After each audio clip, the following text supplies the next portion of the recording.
Hey guys, this is Wolf Atlas here, and I'm bringing you day one of the pickup match that Global received. This is a new PvP type event where you go in with 6 units and you pick 3 to battle against 6 units that you see from your opponent's side, but you don't know their gear and they don't know your gear or what power levels are going to be until the match starts, and you have no idea who they pick until the match starts either.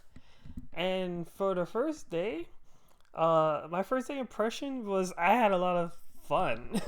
I didn't know what to make of it or how to approach it, because even though I saw Japanese players play it, see how they like it, uh, when I went in myself, I'm like, I don't know what to do. And that was actually pretty exciting for me, going in kind of blind. But I do wish that there was a way for me to practice a little bit, or try to figure things out better, because my first match, I messed up badly by forgetting to turn some things off, and uh, I noticed that in the first match. So I felt like that first match was kind of an orb waster.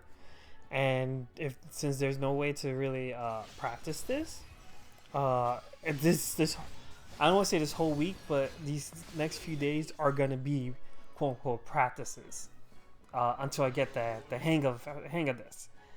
But overall, I do really enjoy this mode, and I hope they bring it back often. On top of the other modes as well, like more variations of PvP mode, I enjoyed. I do wish this there was restrictions like in class matches or limited time guild battle, but I have a feeling because this was the first one, they wanted to just see how things would go. So they allow players to just go nuts, use wherever they want, no rules attached. The only restriction, which a quote unquote restriction, would be the map itself, and the map's small. And you really have to account for the map size in this event. Now, Graveyard isn't new. It's appeared before, but for some reason it feels new with this one. Maybe because they changed the where you can start your units this time around. Because I noticed that when I did my initial placements, from what I remember from last time we did Graveyard, the starting positions where you could place them were slightly different. So I feel like that's what changed about Graveyard 2. And I was trying to remember what I did in Graveyard 1 to help me win a lot of matches. I couldn't even remember who I used. But my approach for this was to at least have everyone close together. And it feels like I wasn't the only one who had that approach to it, because everyone else that I faced in day one also had the idea where they'll have everyone bunched up together. Now, whether that's a good idea or not, I still haven't determined that. Honestly, I don't want to spread out my units, because again, this is a small map, and I kind of want some of the buffs I run with my units are kind of team buffs, not so much self buffs, but I might have to rethink my strategy just a little bit. Speaking of strategy, so my team consists of Fina, Warrior Light, Elena, Corwell, Halloween Leela, and Titus. Now, everyone's probably looking at this video and saying, why are you using Titus? Well, the simple explanation is because, well, I like Titus. But he's actually a good unit if you utilize him correctly. And I felt like in something like this, the pick 3 out of 6 match, he will work well, because if you see the person using mainly physical attackers, and some of them are pierce or missile resistant, missile attackers, then Titus will be your pick because he resists pierce and missile. Plus, no one expects him. No one sees him coming. No one. I don't say no one, but there's a lot of players that don't know what Titus does, and I wanted to at least bring one unpredictable unit onto my team, because I feel like if you go into this and bring predictable units, then it's easier for your opponent to figure out who you're gonna use.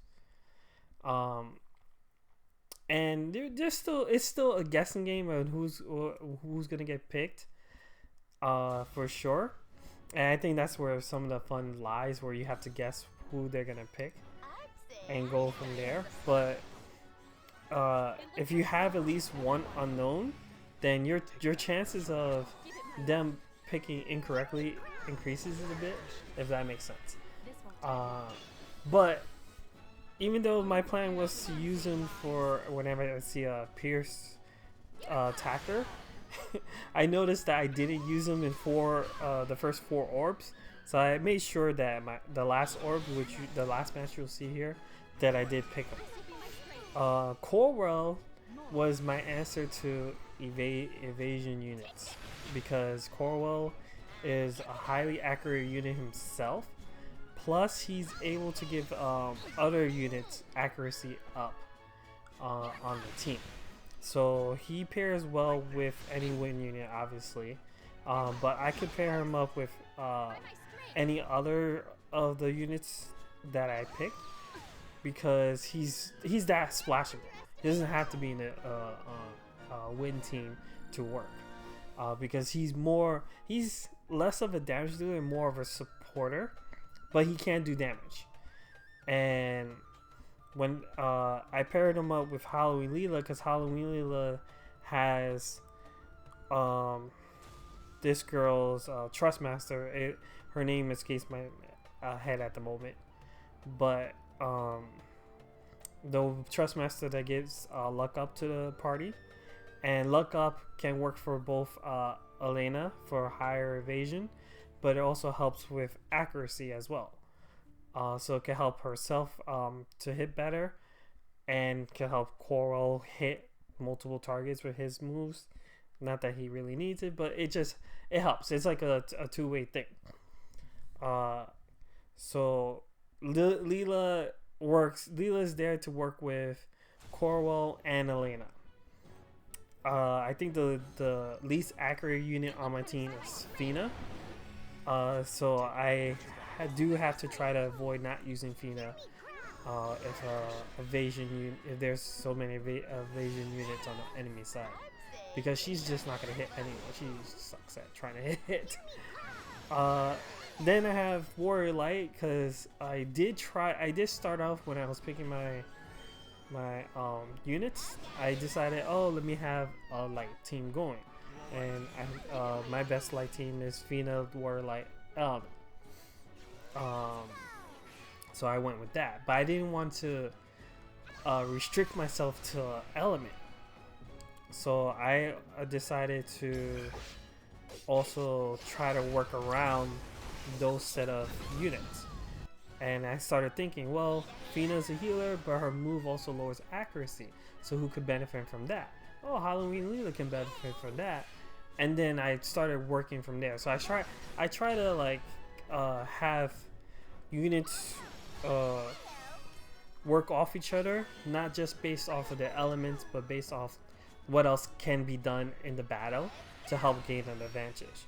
Because it's easy to just lock yourself into an element, have, either all one element or half one element, half the element. That's just the easy way out. But I do feel that you want to try to go in this with a bit more deeper lineup that can try to throw your opponent off.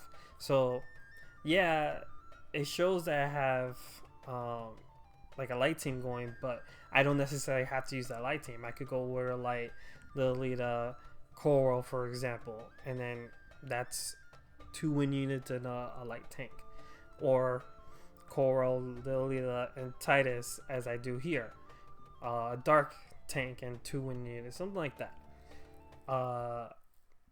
I might change this team up later in the week. I'm not too sure because, like I said, there's no practice in this, and I'd rather try to stick with the same team.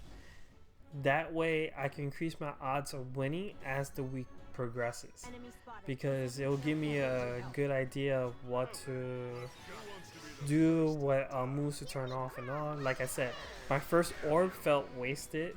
Or maybe I did say it earlier, whatever. My first orb felt wasted because I didn't know what to do and I forgot to turn some things off.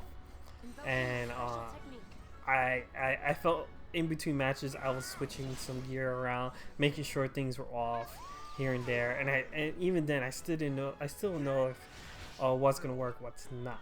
I do know that all my units do work with each other, because I build residents off of all of them, or many of them. So at least I had an idea of that. And that really just comes with just playing the game often. But that will do it for day 1. I'm gonna be posting these as I can. See you guys next time. Laters.